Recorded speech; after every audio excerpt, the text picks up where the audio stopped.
Hujambo na karibu tena mtazamaji wa The World News katika kipindi hiki cha ulimwengu wa siasa. Mimi ni Adam Hussein. Jeshi la Mapinduzi ya Kiislamu ya Iran limesema litaziangamiza meli za kivita za Marekani zilizo katika maeneo ya karibu na mlango wa bahari Hormuz ambazo zimeweka kizuizi kwa ajili ya meli za Iran kusafiri kupeleka mafuta ulimwenguni.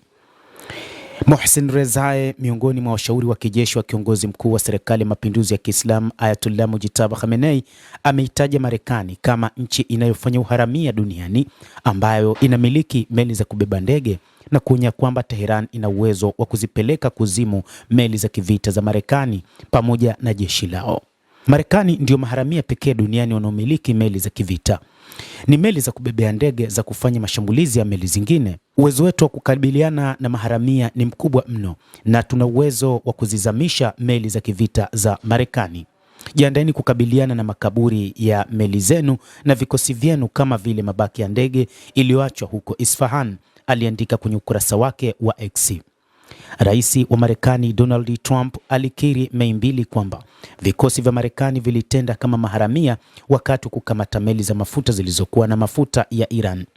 Hapo awali, katika barua iliyotumwa kwa Baraza la Usalama la Umoja wa Mataifa, mwakilishi wa kudumu wa Iran Amer Said Iravani alishutumu Marekani kwa uharamia wa serikali baada ya kukamata meli mbili za kibiashara za Iran, Majestic na Tiffany, na wizi wa mapipa milioni 3.8 ya mafuta. Iran ilishutumu vitendo hivi kama ukiukwaji mkubwa wa mkataba wa Umoja wa Mataifa na kutoa wito kwa Baraza la Usalama kuchukua hatua.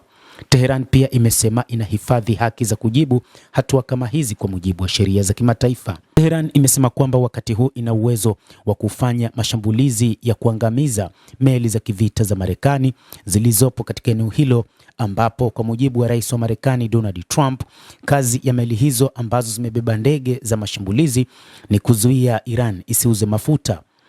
Marekani na Israel ambazo zilianzisha vita mnamo Februari 28 ziliamua kuhakikisha kwamba wanauangusha utawala wa Jamhuri ya Kiislamu ya Iran. Lakini kwa kutumia vita vya siku 40, Marekani haikuweza kufikia malengo yake ikishirikiana na Israel. Ikulu ya White House ilihalalisha shambulizi hilo kwa kutaja madai ya vitisho vya makombora na nyuklia kutoka Iran. Kiongozi mkuu Ayatollah Khamenei na baadhi ya viongozi wengine wakuu wa Iran waliuawa katika shambulizi la pamoja la Marekani na Israel. Lakini tarehe 7 Aprili, Rais wa Marekani Donald Trump alitangaza kusitisha mapigano na Iran kwa muda wa wiki mbili. Mnamo Aprili 11, Iran na Marekani zilifanya duru kadhaa za mazungumzo mjini Islamabad, na hata hivyo pande zote mbili baadaye zimeripoti kuwa hazikuweza kufikia makubaliano juu ya suluhu la muda mrefu la mzozo huo kutokana na idadi kadhaa ya ukinzani.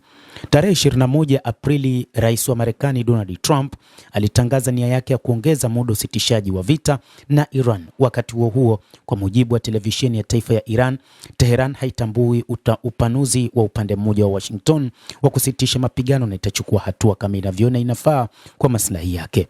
Tehran imeona kwamba ikiwa Marekani itaendelea kuwepo katika eneo hilo la mlango wa bahari Hormuz, licha kwamba haikutoa muda gani juu ya uwepo wa meli hizo za kijeshi za Marekani zinazozuia bandari za Iran zisifanye kazi, Iran imesema itaanzisha mashambulizi ya kuzamisha meli hizo.